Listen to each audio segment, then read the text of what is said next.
It's your one-stop shop for the weird, wacky, wild highs, ups, lows, downs in the professional and collegiate and, well, the entire sports world. This, of course, is Out of Bounds with John Alba and me, O'Brien. And boom, there we are. How about that? What's going on, Mia? How was your weekend? Are we ready for episode 9 of Out of Bounds here? Let's do it. I can't believe it's been that many episodes already. Although I have to admit to you, John, especially now knowing, courtesy of my father, what the temperature was in New Jersey, where you are this morning. I had a live show earlier today at a golf course, and we were freezing. I wore shorts because it's Florida, and it got really cold because it was a wind tunnel. So I may or may not have come home, put on my comfiest sweatshirt, and been walking around in one of these for the last 3 hours. So. And what's the temperature? 65. 65. Okay. Gotcha. Yep. There's our punchline to begin the show. It's going to snow here. So anyway, I'm glad to hear that you're nice and thawed. That's great. Love that for you. I had to turn the heat on. This is a monumental moment. Mm-hmm. I've had to turn it on a couple other times. Apparently, we're going to have like a high of 58 this weekend. So at least I can break in some cold weather clothing at the Jags game. Poor, pitiful you. And if you would like to lament Mia here about her just horrendous temperatures out there in Northeast Florida, we invite you to join by leaving your super chat here in the YouTube chat if you're watching via there, or of course by headed to kynchat.com, where you can leave your super chat before or during the live stream, and we will do our best to get it on air. And you know how it goes here on Out of Bounds. We start with an opening toast every week, which I guess I'll kick us off on with what I've got left of my margarita here. Mia, I guess I send this out to you as my thoughts and prayers are with you for the horrendous cold that you have in front of you. That's my lighthearted toast. But on a real level, to get real for a second, I want to send out a toast to Grant Wahl, the now late sports writer who defined an era of soccer in the United States and wrote a prolific profile on LeBron James back when he was in high school. I think one of the best writers of his era, and we lost him unexpectedly at the World Cup this past week. So unfortunate, but a cheers nonetheless to a great career. Grant was a very big craft beer person, from what I'm told. So there you go. This isn't necessarily craft; it's a Sam Adams, but it's the remains of my Halloween pumpkin beer that I'm trying to finish. So in his honor. Yeah, what a shame that was, huh?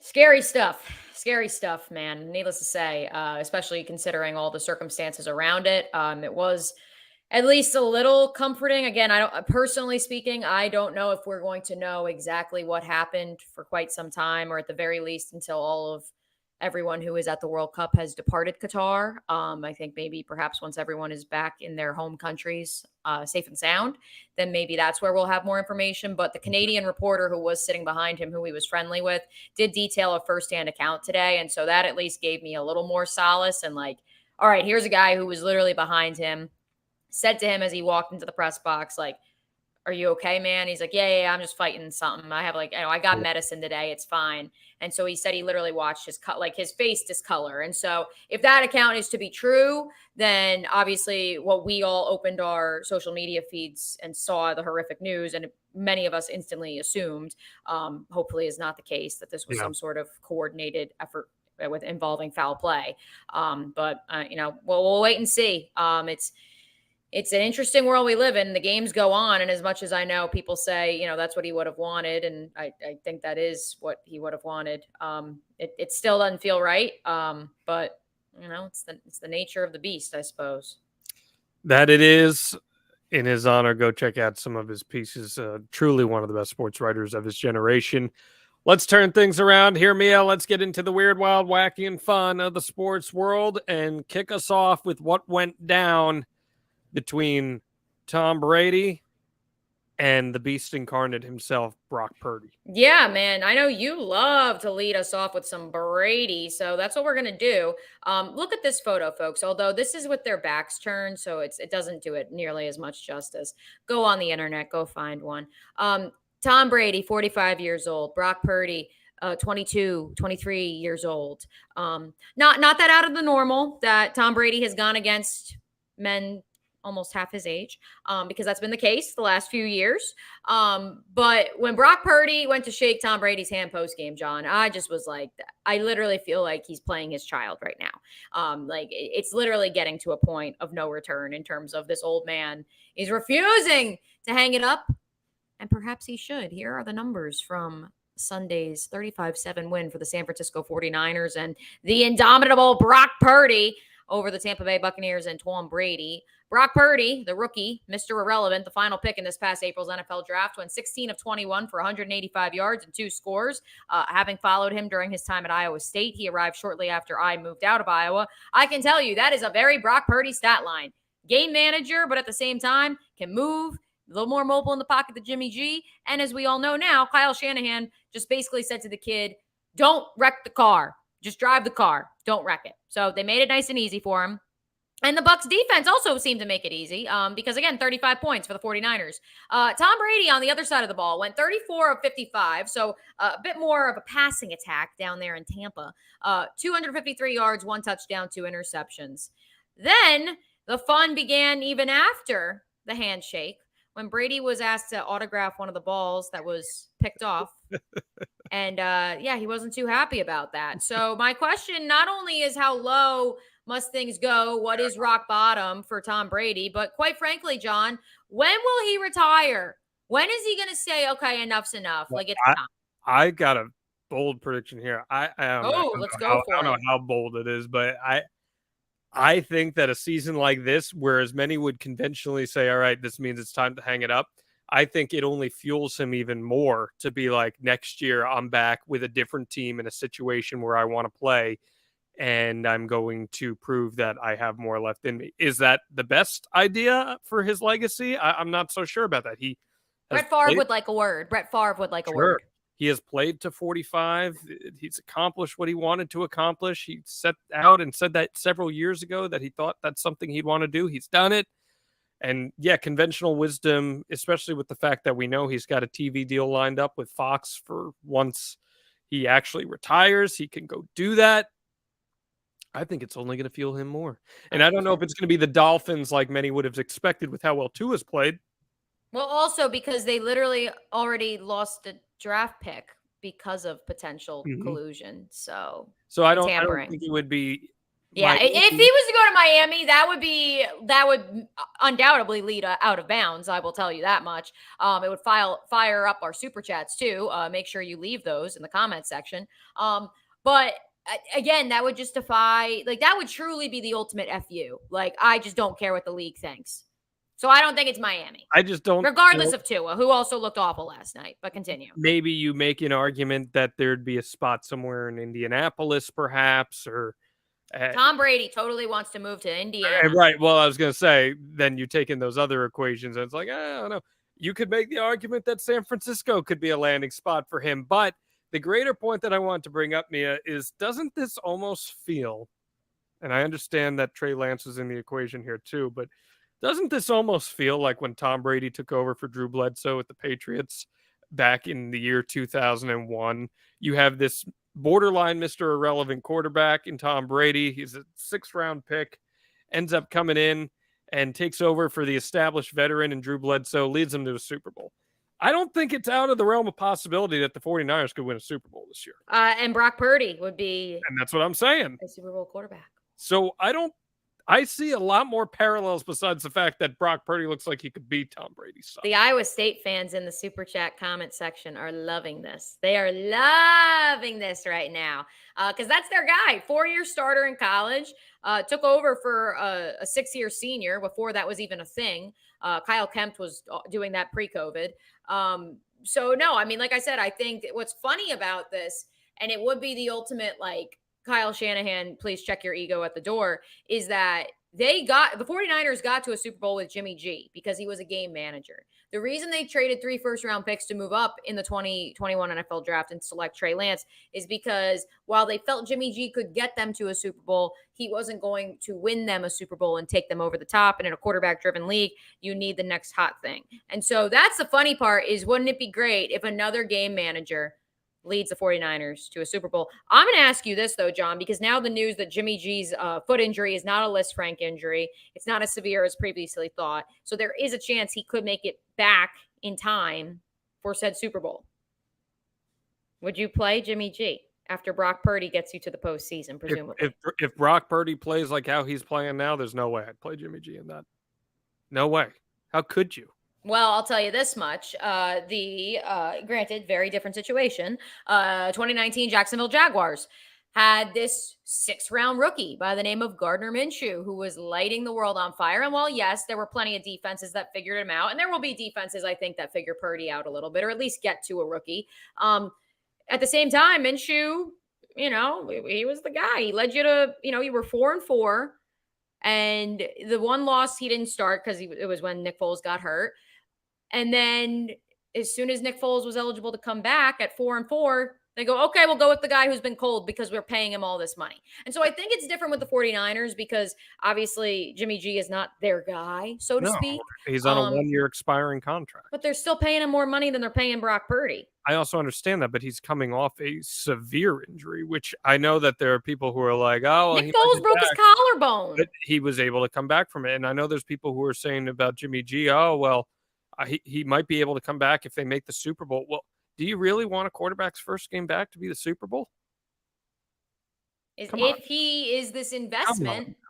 It doesn't matter. It's not like Jimmy G was putting up Herculean numbers. He's having a good season, but he's not putting up Herculean numbers that are undeniable that make you say, oh, I'm going to bet the entire house here that this injured quarterback who you just said a couple minutes ago, they didn't ride him all the way because they figured he was the guy that couldn't win them a Super Bowl. Correct. So Correct. why would you ride that further? But to bookend this conversation, I want your thoughts on Brady. Where do you see Brady going with this? Because these are pathetically bad losses. Keep in mind, he needed that dramatic comeback a couple weeks ago, or else that would have been a really bad loss. And what's crazy is well, yes, they have no run game, and that's no slight on Leonard Fournette. It's just statistically the fact of the matter. They have Mike Evans. They have Chris Godwin. Plenty of teams. They have weapons. Would give an arm and a leg for those two. Yeah, you don't have Gronk. Whoop-de-dee. The break tight end kid has been pretty good. I know he was hurt and then also had the flu, but he's been pretty good. So it's not like you don't have weapons. It's just, and let's be real. This is Tom Brady, who up in New England had 0 weapons. He turned people into them. Yes. He did have offensive lines there, which he doesn't have this year. Correct. And that is something that many of us have pointed to since July, when it was in 5 days, they had 3 injuries, like season-ending injuries along their offensive line. I mean, I understand it's Murphy's Law and it's going to come around for everybody at some time. I just didn't expect it to ever come for Tom Terrific. So what happens with Brady? I could see, the thing is too, is that Bowles is the head coach. I don't know what his relationship with Bowles is. I know his relationship with Byron Leftwich is very good. I can tell you that. I don't know if it's currently very good, but in a vacuum, it's great. So the question becomes, can Bruce Arians convince him to stick around? In my opinion, I think he can. So I could see Brady trying to say, hey, it was the offensive line. We're going to run it back. The problem is that the first 4 weeks of the season, this Bucs defense looked like they were the Monstars out there. Like the defense was going to be fine. And so Brady was going to only have to throw 2 or 3 touchdowns a game. It was going to be fine. Everything's great. And that defense, well, yes, they performed admirably, I guess, a little bit against the 49ers. It came down to earth. Yeah, they did. They gave up 35 points. So that's where, and that's where I think, as much as you can blame it on the offensive line, are there bigger issues in Tampa? But to your point about if he goes elsewhere, the only 3 places. So I agree. I could see him going to San Francisco. So which was a team that was initially in on him when he left New England. Correct. So there's that. So I agree. There's that. I've heard Vegas, because team up with Josh McDaniels again. By the way, that would send Derek Carr to Indiana, not Tom Brady. Maybe, possibly. Listen, he's a divorcee, and And he doesn't see his I- kids all the I time. know. He might as well go live in Las Vegas. Why not? And then the third one would be he goes back to New England and they trade Mac Jones. That would be weird. Which would be weird, but I could see it happening. Not out of the realm of possibility. Listen, Josh McDaniels, who says you can't go home? He went home twice. It's fair. So. Let's keep moving on here. Let's go to Los Angeles, which is where Tom Brady won't be going. Yeah. Unless maybe Matt Stafford steps away, then maybe he could end up. I have some theories on that. We'll get to that coming up in a bit. So this Dolphins-Chargers game was one of the premier games of the week, and most people expected the Dolphins to win. They've been pretty damn good this year. Well, Jaelan Phillips was called for a ridiculous roughing the passer call against Justin Herbert in the Chargers' 23-17 win over the Dolphins. Now, Phillips sacked Herbert. His knee hit the ground, and then Phillips' momentum took him forward and on top of Herbert. If you watch this in real time, it didn't look anything out of the ordinary from any other sack you've ever seen. Phillips tried to brace his fall. It didn't really matter. Officials thought he landed with his body weight on Herbert, and that is a penalty. So I ask you, Mia, what is the point? Genuinely, what is the point of even having sacks at this juncture in the NFL stat book if stuff like this is going to keep happening? Because this is not the first time we've seen a call like this season. It has actually been a consistent sticking point with officials in the last 10 weeks. I don't understand. There are some times where quarterbacks are tremendously protected by the league, and then there are other times where they're just thrown to the fire like what we saw with Tua earlier this year from a health perspective. I don't understand this. Make sense of it. It's a quarterback-driven league, except if you're not one of the top 12 quarterbacks. When Tua suffered the concussion, at that point in time, he was not a poster child. Justin Herbert is in that class of, well, these are the guys we got to protect. Tom Brady is in that class. Patrick Mahomes is in that class. I can tell you this. The quarterback that I cover is about to join that list. Sometimes he gets the calls, sometimes he doesn't. And when he does get the calls, sometimes they are questionable. And it is because they are trying to protect the asset, which is hilarious because now pass rushers are the second highest paid player on a football team. Pass rushers are huge assets to teams, exactly. Right. They are the second highest paid player behind the quarterback. But at the end of the day, and this I will tell you just from in covering Doug Peterson and like how he has constructed a roster, there are a lot of people around the league that as much as the pass rusher is important and defense wins championships, there are a lot of people who believe that the NFL is moving closer and closer towards 7-on-7, essentially. That it is a finesse game, and it is not just the effect of concussions and CTE. It's the Patrick Mahomes effect. It's all of it combined and put together. And so this is only strengthening the argument that we are moving closer and closer towards that. Well, like when all eyes are on the quarterback, especially from an official standpoint, your job is to watch what's going on with the quarterback, what's happening in the pocket there. You're looking at the offensive lineman, you're looking at the defensive lineman. When something like that happens, and to the blind fan's eye, nobody becomes alarmed. Oh, that was a dirty hit. Nobody. And then all of a sudden you see flags flying. It is almost insulting to the viewer of the sport who has been trained for so many years. Hey, this is what normal looks like. This is what a standard hit on a quarterback, an acceptable hit on a quarterback looks like. So when you see an acceptable hit on a quarterback in a game that carries pretty big ramifications for the postseason, I think it's incredibly insulting to your fan base, and there has to be some sort of concerted effort made to ensure that, yeah, we can protect quarterbacks, and especially if they're that elite half of the league, but also let's not spit in the face of the intelligence of the game. Did you see the video of the refs asking Mike Evans for his autograph? I did, but that they were also. I'm not trying to wage a war on referees, but they've insulted our intelligence quite a few times in other variants of the game this year. I guess I just wonder how potentially down with the zebras. How if anyone out there knows about my intramural career at Ithaca College, how would anyone know about war on the referees? Ask my teammates from high school soccer. War on the referees. You're gonna get people. She says while wearing black and white, but yes. Gonna get people hurt here. Let's talk about a guy who we were waging a war Yeah, let's against talk about the last Matthew week. Stafford succession plan. Yes, yes. Baker Mayfield was waived by the Carolina Panthers last Monday. He was claimed off waivers on Tuesday by the Los Angeles Rams. He arrived in Los Angeles at 7:20 p.m. local time on Tuesday. He won a game for the Rams that he did not start by 8 p.m. local time Thursday. So less than 48 hours later, Baker Mayfield led a comeback win for the ages that actually followed the same exact script as Tom Brady's comeback from 3 nights earlier on Monday Night Football in the Tampa Bay Buccaneers. But John, is this a one and done for Baker? Is this his one last shining moment? Or is Baker going to be the quarterback of the Los Angeles Rams moving forward? I don't think Baker's going to be the quarterback of the Los Angeles Rams moving forward. I mean, for the Okay, rest because of I have some theories. So go on. the rest of the year, maybe we'll see what happens with Matt Stafford in terms of long-term trajectory. He might have looked at this season as a complete failure and said, "I don't have anything left. It's not worth getting hurt. I got my ring. I'm good to go." Does he walk into the Hall of Fame tomorrow? Maybe. It's a matter of, does he want to try to pad that resume just a little more, because he's kind of one of those borderline cases of someone who might be able to get in, might not.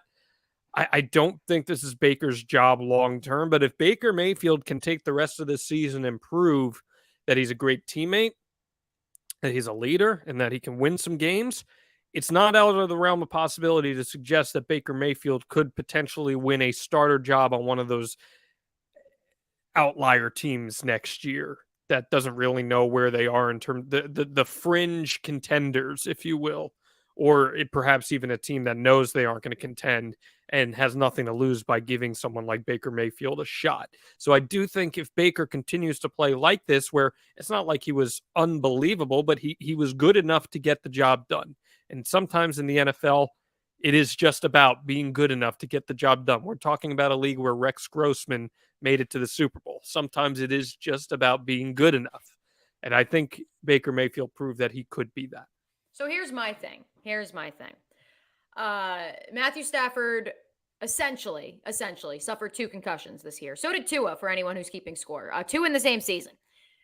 Matthew Stafford's probably not playing the rest of the year. Am I safe in that assumption? I would assume he's not. Yes, he's probably not going to play the rest of the year. His backup, Johnny Wolford, the pride of Bishop Kenny High School in Jacksonville, by the way, literally his neck is hanging on by a thread.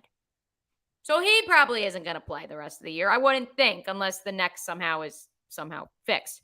So that's why they're going to ride and roll the dice with Baker and potentially the other third string backup if he comes back from injury. So they have been decimated by injuries. It's a wash. They won the Super Bowl last year. Who cares?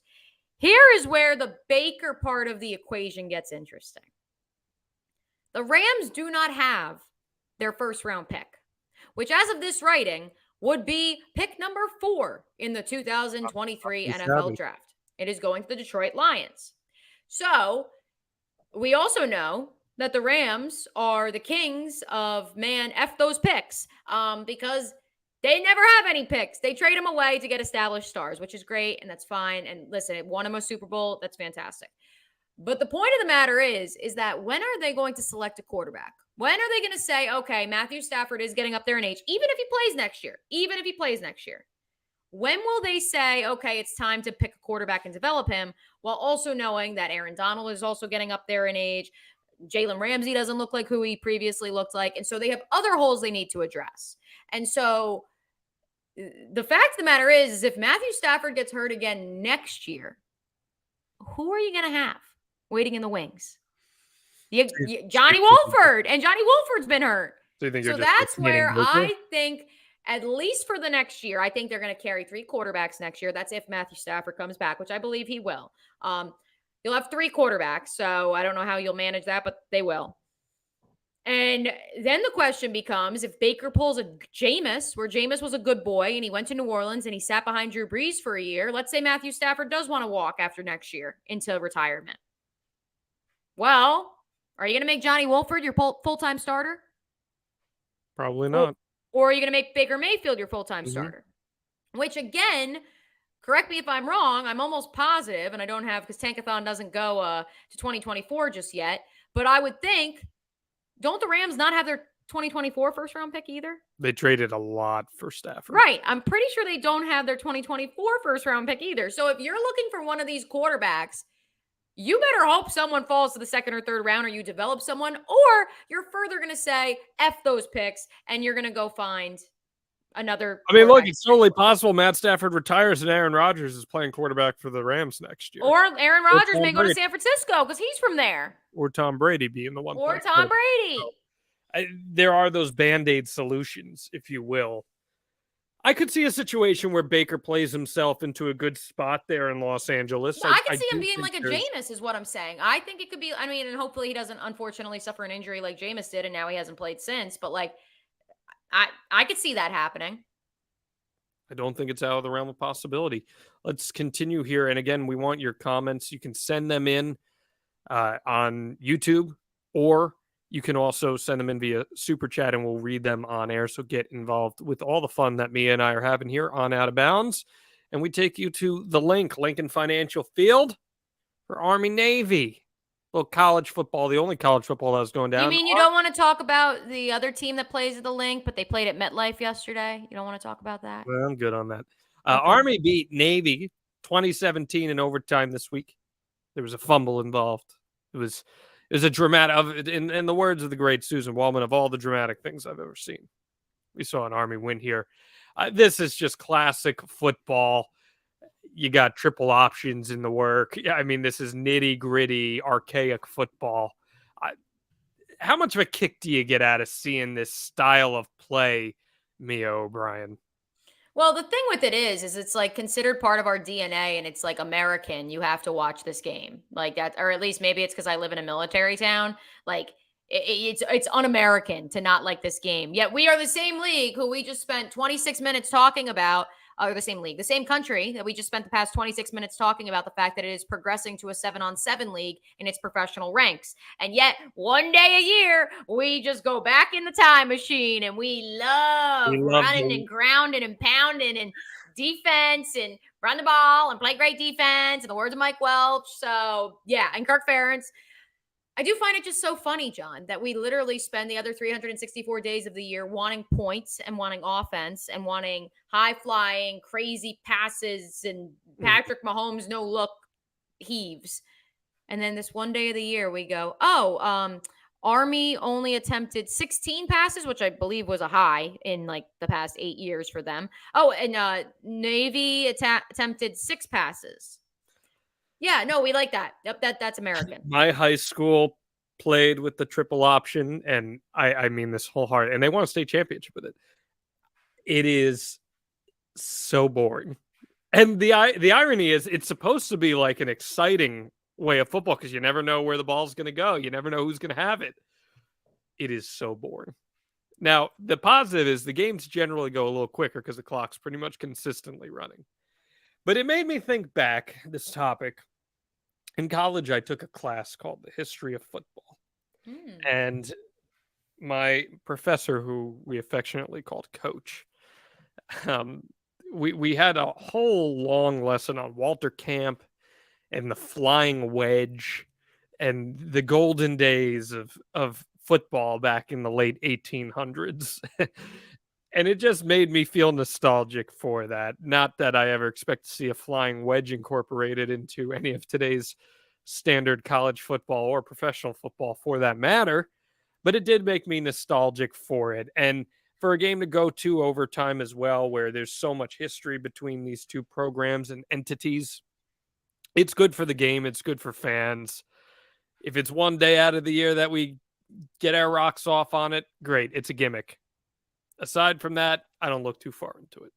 Did you like Army's uniforms, or did you think they were spray painted on before the game started? Let's take a look. Yeah, you can see. I like the spray paint finish, but it's the numbers for me. They look like they just like threw them on at the 11th hour. 2 and the 5 there are like. I would almost have preferred to not have the number on the front. I get you have to have the number on the front of the. I would almost like rather have not had it. Just have like Army across the front. Interesting. Yep, it's all about the name on the. It's about the name on. It should be about the name on the front of the jersey, not the back of the jersey. Of course. That's the way it should be. in this world of No, this is always a game that is fun, and it's great to honor the tradition of college football, and again, those great elements like the flying wedge and the triple option that make this sport great and for what it is. But it's not the kind of football I would find myself clamoring for on a weekly basis. So the sad part about this, John, is that Army now has 6 wins on the year. Correct me if I'm wrong. One, two, three, four, five, six. 6 wins. They don't get to go to a bowl game. They don't. It's very sad because there's a lot of fun bowl games There are. out there. Yeah, there's a lot of fun. What bowl games have you been? What bowl games have you covered, John? Let's start with that. Give me your favorite bowl games that you've covered. I've covered the Gasparilla. Okay, that's a good one. Oh, by the way, when I say favorite, I mean the names. I'm not referring to the actual play on the field. Of course, the Gasparilla, the Peach. What else did I cover? I'm trying to think. I gotta think on that. But I mean, one of my favorites, if you're asking for my favorite, it's easily the Duke's Mayo Bowl. Yes. Now you know I'm a bit of a foodie. I love to cook. Yes. The concept of mayonnaise is disgusting to me, like absolutely disgusting. I hate eggs with every fiber of my body. So the concept of mayo, I use it as a binder or whatever I need to. If I'm making an aioli or whatever, I got it. The concept of mayonnaise is disgusting to me. Now, with that said, there is something oddly American about Duke's Mayo sponsoring a bowl game with celebratory mayonnaise at the end, isn't there, Mia O'Brien? I love it. We need more bowl games to just dump things on their coaches that aren't Gatorade or water, which we have seen. They what's the Cheez-Its, which we're gonna get to, and then because I have some thoughts on the Cheez-Its, and then the Potato Bowl, which I was gonna suggest for this segment of what is your favorite bowl name. I love the famous Idaho Potato Bowl. I love the fact that their website is just so like Americana. Okay. I think that's the right word. The Boca Raton Bowl is one I've covered, which is okay. There you go. Odd, but yeah. Interesting. No, the famous Idaho Potato Bowl. They talk about all the potato records and all the other various things that you can do with a potato, and I love it. It's just so wholesome. So Idaho. No, I want to talk about the cheese. I woke up feeling the cheesiest, Coach. Let's discuss. I'm cool with the Cheez-It Bowl. I'm cool with even the Cheez-It Bowl moving from Phoenix to Orlando.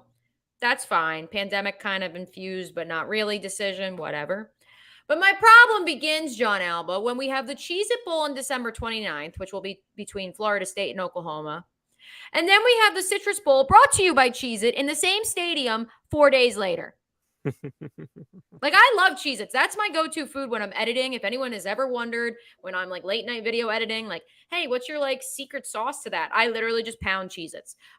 So I'm okay with it. And I really want to stay. I don't know if you saw 4 members of each of the teams is going to get to stay in. I woke up feeling the cheesiest room where there's all this Cheez-It styled furniture.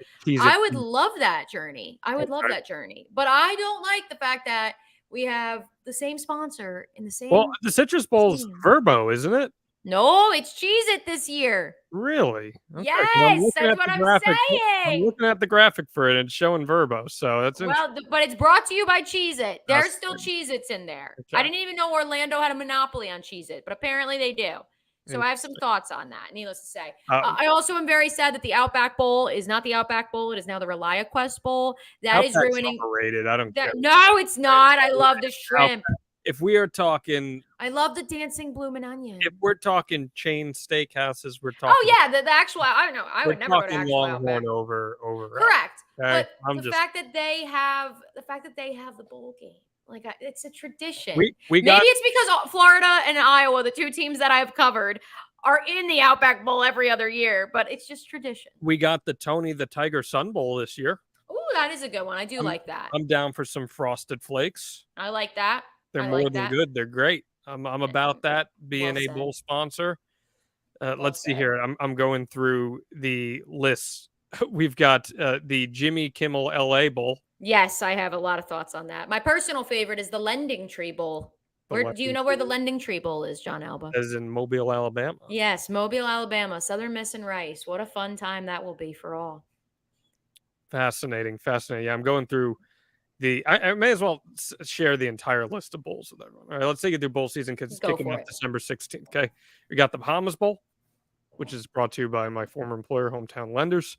The Cure Bowl, the Fenway Bowl, which will be very exciting. The Cricket Celebration Bowl, the New Mexico Bowl. Wait. The cricket like wireless? Cricket Wireless, yes. Okay, the cricket wireless. Not actual crickets.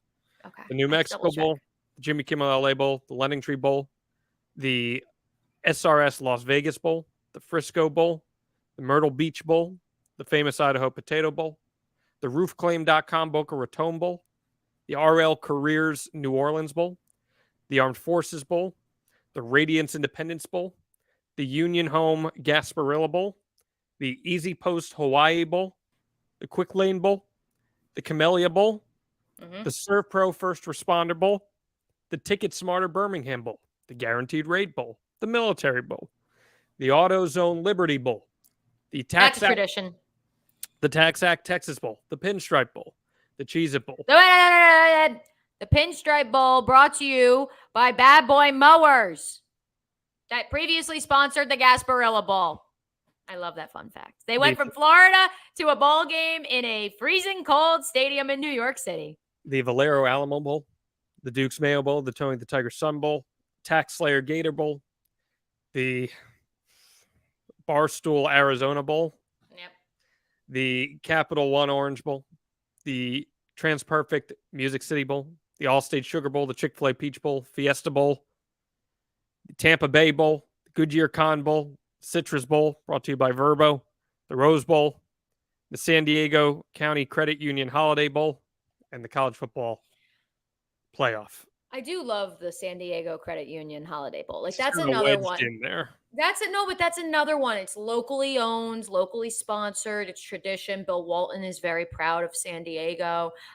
So I love that. I love that one. What was the other? No, wasn't. What was I gonna say? There was a comment that I know. Fenway Bowl. Wasabi. Yes, it is wasabi. I'm about Fenway as a football venue. It'll be very cool. It'll look great. So that should be a lot of fun. Yeah, that should be a fun. And obviously, as we discussed last week, the Cincinnati Louisville storylines are great. One last thing on the bowl front, I would like to share my story of the Chick-fil-A Peach Bowl. I covered it when it was Florida and Michigan in 2018. It was a great time. I love Atlanta. I love Mercedes-Benz Stadium. I like it more than Jerry World. There's a hot take for you. But I will tell you this, folks. You get so excited to go to the Chick-fil-A Peach Bowl because you're like, yes, I'm going to get all the free Chick-fil-A. The hospitality suite going to be flowing. You're going to get into the press box. There's going to be nothing but Chick-fil-A. And you would be correct. That is the case. But let me tell you, I didn't eat Chick-fil-A for 3 months after that. I didn't think you could indulge too much in Chick-fil-A. You can. When you've had your third chicken biscuit on the third day, that's when you just kind of look around and you go, oh my God. Yeah, that's reflux city for me. I ain't taking that trip. That's all I'm saying. Let's take a trip down to the Bayou, though. I-10. We're going to take I-10. We're going to go down I-75 and go I-10 to New Orleans. Let's go to NOLA and let's go to Zion. This is picture perfect right here, isn't this? This is I love him so much. I hate this story so much. Zion Williamson apologized for throwing down a 360-degree one-handed slam-a-jamma against the Phoenix Suns in a 128-117 win on Friday night. Suns fans around the world were angered by this, and he apologized. He said, I was in that locker room when my brothers were down because the Suns sent us home from the playoffs last year. Keep in mind, Zion was hurt.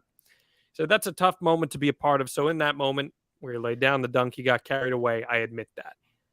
I hate this so much, Mia, because, man, Zion Williamson made a name for himself in college for being able to do stuff like this. Slam dunk contest caliber dunks in game. And so what if his team was up? You beat a damn good team in the Phoenix Suns. And the Pelicans right now are really good themselves. So I have no issues at all with a little showboat and make things fun. Was Michael Jordan standing down from being a little flashy back in his heyday? No way. I am all about this. I think Zion should, under no circumstances, have apologized for this. The irony of this is that I was watching the Cowboys game yesterday, in which they had to come back for a 98-yard drive with 3 minutes to go against the 1-win Texans. When Ezekiel Elliott scored the go-ahead touchdown, I actually was so curious what his celebration would be because, of course, when he jumped into the Salvation Army kettle a few years ago, he got fined and he got reprimanded. That was too exuberant, too excessive. So yeah, all he did yesterday was he literally did a little skip. He literally just skipped through the line of photographers and waved to the crowd, and that was that. And I was very sad because I do love celebrations. You should be allowed to celebrate. You should be allowed to dunk because it's an extension of that 9 times out of 10. Because if you are dunking, that means that you could have done something else, but you chose to dunk. You could have just laid it up. You could have just had a putback. Drafted. This is why he was picked number 1 overall. This is why they wanted him to be the face of the NBA. Right. So I don't understand the hesitance and why there's a fuss about this. Guess what? You don't want your team being dunked on like that. Don't lose. Don't fall behind. Have you seen the NBA Finals 2 years ago? That's kind of hard for the Suns to do. Listen, the Suns are a great team. They really are. Pelicans, this is what the whole tank was about.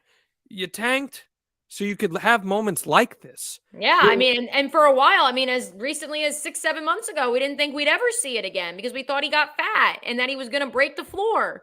And he's not. He looks fit again. And he's doing acrobatic things like this again. Appreciate it. Embrace it.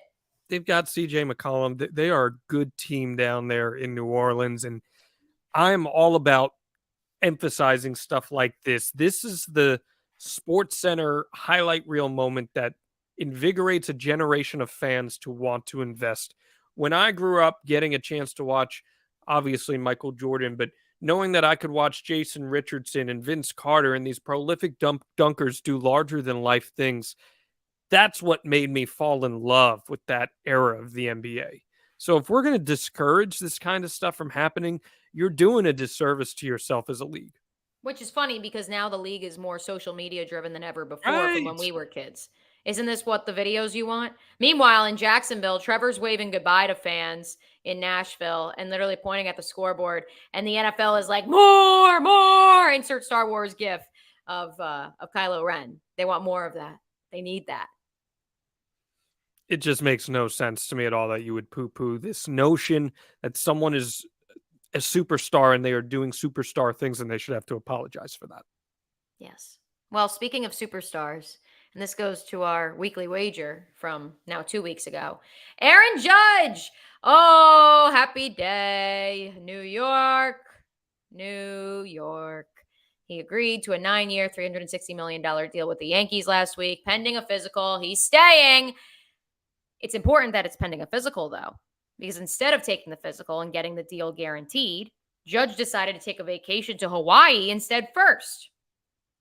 We've seen recently, John, a lot of athletes that get injured not while on the job, like they're on vacation and they get hurt. I'm thinking of, for the Giants, Xavier McKinney. Correct me if I'm wrong. It was Xavier McKinney. During the bye week, decided to go RTVing or whatever it's called in Mexico. And then he broke his wrist and now he can't play. So I hope that Aaron Judge isn't ziplining, but yeah, imagine Aaron Judge is. I know for your rhetoric, for your propaganda, this is feeding right into it of this guy already has health questions moving forward because of his frame. And we've never had a baseball player at his size succeed this way. And is it actually sustainable? And now you're going to go ziplining in Hawaii and risk it again. Hello, his manager, lest we forget, cashed in pretty nice and then tore his ACL playing pickup basketball and then got a lucrative deal at ESPN and is now the manager of the Yankees. So I'm not saying that this isn't the long game, perhaps. Well, Aaron Boone didn't catch it. He was traded to the Yankees. He didn't sign with the Yankees, and he pretty much was cost a free agent contract from the Yankees as a result of that. But it did ultimately play out for him. As far as Judge, don't go parasailing. Don't do anything. You want to sit on that beach, eat your poke tuna. I'm about that life. This is an anniversary trip for he and his wife. It's their 1-year anniversary. They got married in Hawaii last year. It's awesome. He went to San Diego, got the deal done by FaceTime with Hal Steinbrenner, who was in Italy vacationing when the face of the franchise nearly went to the San Francisco Giants, or This is Arson the Judge for same that Hal matter. This is the same Hal Steinbrenner that in the year of our Lord 2011 did not have Derek Jeter's phone number. It's a true point. Why are we surprised? Thankfully, Arson Judge may have gone to the Giants, but Aaron Judge didn't. Yay! And he ends up here. Listen, should he have probably just taken the physical and signed the deal? Yes. Do you leave anything up to chance? I wouldn't. But guess what? He's a smarter man than I, because he's going to make $360 million. He bet on himself. He was going to make $213 million. Instead, he's going to make 360, which is wild considering where they started to what he ended up with. It's the most successful bet on yourself season in the history of pro sports. There's no question about that. Pretty amazing stuff from what Aaron Judge was able to accomplish with this contract, all things considered. The Yankees are not a better team yet. No. The Yankees, in fact, I was just going to say, do you realize that there are now three $300 million men on the Yankees, and in reality, two of them actually produce, in my opinion. And perhaps some might argue 1.5 if you look at Aaron Judge's track record. The Yankees have a lot more work to do. They need another starting pitcher. They need a left fielder. I'm looking at you, by the way, Giancarlo. So they're not a better team yet. So we'll see where the rest of that money goes to. But the luxury tax is fake, so it's fine. That's what Steve Cohen's proven. Because guess what? That's a billionaire who's not afraid to spend his money to improve his team. I just love that he tweets through it. And he does. So transparent. Thank you, Steve. We appreciate it. Transparency from billionaires is good. There's other billionaires on Twitter that choose not to be. So whatever. Let's get to our last question, our last topic here. Mia, this is your boy, Cristiano Ronaldo. He is in tears because his home squad of Portugal lost to Morocco in the quarterfinals, 1-0 of the World Cup, and he gone. Why is this so significant? He's 37 years old. He was benched in this World Cup. Yeah, that's you took my punchline, but yes, continue. Chances are he's probably never going to play on the national team at that level ever again. And he's lost out. This is one of the most accomplished players in the history of the sport, but he's going to retire ultimately without a World Cup win in his pocket, unless he becomes a manager one day and maybe he leads Team Portugal to a World Cup win. Who's to say? But are we going to clown Ronaldo's legacy for not winning a World Cup? Not his legacy. As a World Cup is really hard to win. Yeah. I mean, no team has gone back-to-back. Now that I know of. Can you name a team that's gone back-to-back in recent history? Yeah. So it's really hard, especially with a 4-year cycle, because you don't know, A, who's going to age quicker because of significant injuries, B, what young guns are coming up and how they mesh and gel together. I would clown Ronaldo more so that he got benched in the round of 16, and the guy that he got benched for scored a hat trick. That is what I find funny in all this, is now he's crying, even after sitting on the bench with a sour puss on his face while his younger replacement was scoring and everyone else is cheering, and he's just sitting there like this. But now he cares because now he's on the field. It goes back to what we were saying with Army Navy. Name on the front of the chest, not the back of the chest. Or the back. Front at the back. I do feel bad for prolific players that never win the big one. And keep in mind, there's a guy that's won a ton throughout his career. Well, also he's going through everything with Man U and everything, all that's going on too. I understand the emotions, especially when I feel like most soccer players glorify the opportunity to play in a World Cup, let alone win a World Cup. When Think about how many soccer players watching the World Cup right now, future soccer players, are going to be influenced just by watching it. There's a good chance that Cristiano Ronaldo was 5 years old and saw the World Cup for the first time and was like, oh my God, that's what I want to do with my life. So I understand the emotions that come with that. I think a lot of people are probably clowning it a little bit because it also happened in the quarterfinals against a team they probably shouldn't have lost to. And that's where those emotions pour out from. But I'm never going to be upset or clown someone for having passion for something they love and care about so much. I don't think that's the right way to go about business. Yeah, no, I just think it's more so that he's this pretty boy and there's all this off the field drama going on, and now he cares. Now he cares. But I will tell you this, John. There is crying in baseball, and also there is crying in football, because one of the linebackers for the Titans yesterday started Cole something or other. He's like a backup, but because like half their team is injured, he played yesterday. He's the one who got stiff-armed into oblivion by Trevor Lawrence. And when he was interviewed by the Tennessee Titans.com reporter, he started crying as he talked about how upset he was with himself. Would you laugh at that? If they're upset with themselves and they're not whining about other factors, if they're upset with themselves, then I'm not gonna clown that either. If he was complaining about not getting a call and he started crying or something like that, then I'm probably gonna clown something like that. No, this was just he was like, "You guys don't understand how hard I work. I never have sucked at football in my life." Can I read the tweet for you? It's actually amazing. Go for it, sure. Okay, here's the tweet. Pull it up. Dylan Cole. I thought his name was Cole something. Dylan Cole is the kid's name. He tweets, mind you, 4:48, so he's still in the locker room. Never in my life did I think I would suck at football. I've been humbly proven wrong a few times this year. I deserve all the criticism for what I put on the field. No one is more mad at me than me. Nothing I can do now but learn and improve. I'm not going to laugh at that. Why are you tweeting through it? Did you not see what granted, Lamar Jackson used some questionable language. That's a player taking accountability for their poor play. Yeah, it's still funny. I don't know. I don't see the humor in that. I think that's a player who's taking accountability for their poor play. And before Twitter existed, what would he have done? Maybe said it in an interview. What's wrong with? I don't know. I don't see it. Yeah, I mean, I'm okay with it at the I'm okay with like speaking. I mean, but to then go to the lengths of tweeting it. I mean, I guess you want to have transparency with the fans. How many tweets he's probably getting from people that are like, "You suck." No, he got a couple that said, "You are a player in the NFL. You don't suck at football." No, but I'm saying when he makes that play or doesn't, yeah, he's getting a ton. So for him to go out there and say, "Guys, I own that. That's on me." I have no issues with that. I have none. Just saying. All right, Mia. Let's wrap things up here. Now we had this Aaron Judge wager, and I realized we never actually bet anything. So, that's fun. So you did win that wager. The streak is over. You have won a weekly wager. So you will get to determine what I do as a result of that, and you also get to pose another one too. Oh, I get to actually choose what that is. Oh boy. So you can think on that one, but do we have another wager? Oh yes. I should have told you to have a graphic ready for this, but that's okay.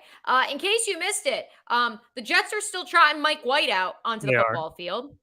He left not once but twice in yesterday's loss to the Minnesota Vikings, or not to the Minnesota Vikings, to the the Buffalo Bills. He left not once but twice because he kept taking shots to the ribs. He came back each time.